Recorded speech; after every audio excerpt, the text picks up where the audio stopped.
French people don't love Seurat at first sight because they like better, maybe, something more agreeable, more directly sensual and sensitive, like the Impressionists.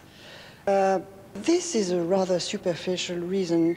It's a kind of misunderstanding between Seurat and French people until now.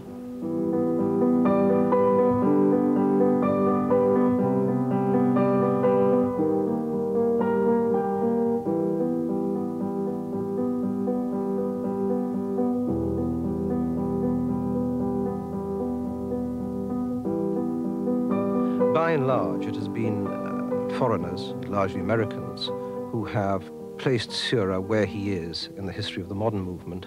And Seurat is seen as the person who breaks the great 19th century tradition of realist painting, which culminates with the Impressionists, and is, if you like, the first painter to go back to the studio, to revive the classical tradition and to lead into the modern movement.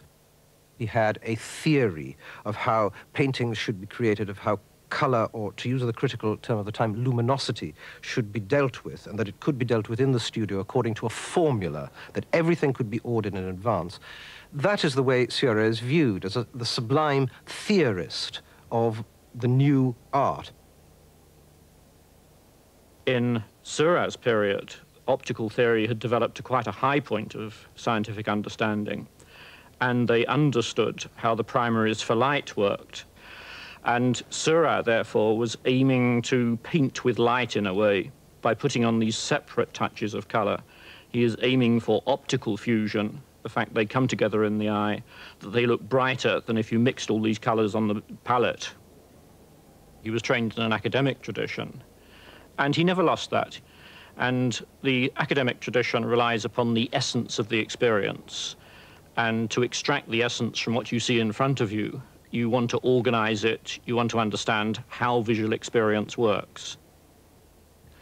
He believed that you had to master drawing, to master light and shade through black and white before you could go to color, and that if you waited, then your use of color would be better. And so he spent several years perfecting a style of drawing which is unsurpassed. They are literally sculptural because he used indented paper, very embossed paper, that he shaded over with black, and it rises up, and dots of light still escape through it. So there are extreme subtleties of tone. We are very lucky to have nearly 100 of the most beautiful drawings he ever did.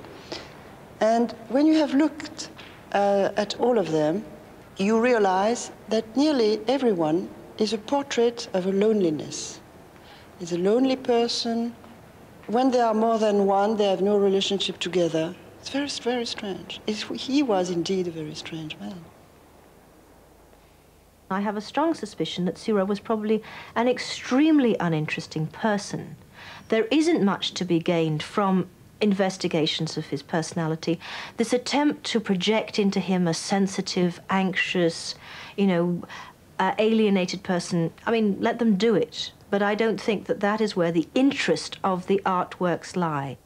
Many, many people read Seurat's work for signs of a political identification or political analysis. The big great picture of the bathers in the National Gallery in London and the Sunday afternoon on the island of the Grand Jatte from Chicago have been seen as pendants to each other, in which across the single river of the Seine, one has on the left-hand side the proletarians taking their as it were, impoverished lunch breaks, leisure on maybe a Monday, because the French workers resisted throughout the 19th century bourgeois leisure practices by taking Monday off. The Sunday on the island of the Grand Jatte is a highly socially specific title. We know who is there.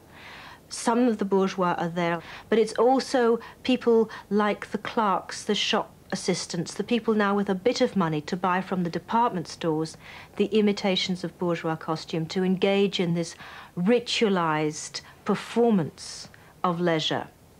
And if you see the two pictures opposite each other, there's a certain sense of a class opposition.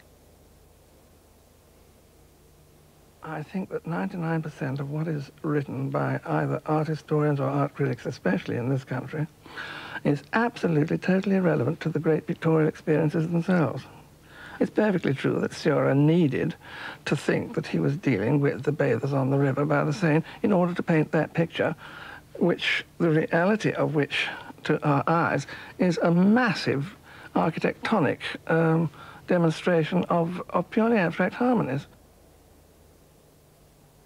If you look at the river behind and around that central figure, you'll find that the paint has been streaked on, very, very dry, very, very dry, and the grain of the canvas and the grain of previous paint applications making a sort of minute texture of horizontal feather-like touches, building up into a kind of sort of encrusted surface. The actual dots are few and far between.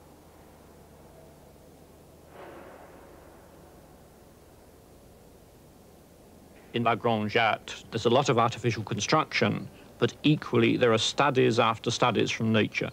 He goes to nature repeatedly, he reworks the theme, he looks to see how the colours work, how the space works, how the arrangement of the figures work. Now, what happens in the later ones is the balance shifts, and as he shifts away from representing the scene thing, so he places an increasing emphasis upon what happens in the mind.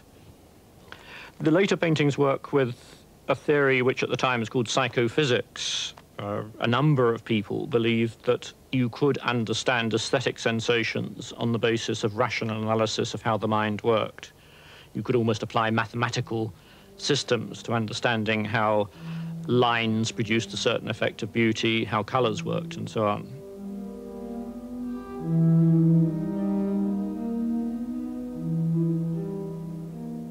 If you actually look at the paintings and learn something about Seurat's life and put the two things together, you will find that there is an entire and other Seurat, and that, in my opinion, is the important Seurat. He didn't say very much. He was a very taciturn man. He was also extremely pathologically frightened that people were going to steal his ideas, and towards the end of his life wouldn't exhibit and wouldn't let people into his studio, wouldn't say what he was doing. He was the most secretive man ever. It was only really a short time before his untimely death that his mother discovered that not only did he live with a mistress, but this woman had borne him a son and was pregnant again by him. He'd even kept all that from his family. His only acknowledged portrait, that of his mistress, powdering herself, this curious, bosomy, fat, luxurious, sort of sow-like figure that he creates, is a very odd image of love, right? One of the oddest images of love ever.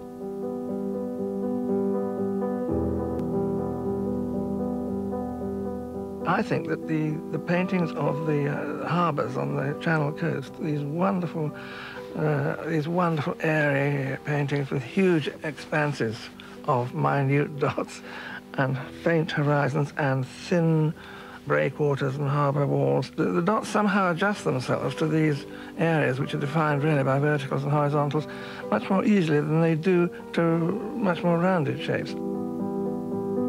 There is something about the sea which is eternally shifting, impossible to pin down, ultimately anarchic, which must have had a very powerful effect on him.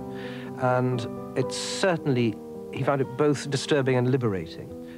They are amazing architectural creations, solid attempts to get the sea held down, but to still capture something of that quality of light. And they are among the most beautiful paintings of the time. Every writer or critic or visitor of the exhibition only takes from Seurat something very sensitive and finally something very personal. And they discover an extremely sensitive man through his drawings and his sketches, and even in those large paintings as the Parade, which is extremely severely drawn and designed and thought about. this is, of course, the central crucial work in Seurat's oeuvre. It is the one where the theory gets dropped aside and this other, this seething, difficult, complex man comes bubbling through. These people taking part in this painting are, if you like, representatives of all that's going wrong with these new industrialized cities in Europe. They're in their finery, they're trying to do their performance, but underneath is the sadness, the hunger, the loneliness, the distress, the poverty of the street performer. And it is the most awful picture, it is the most awful vision of the modern world.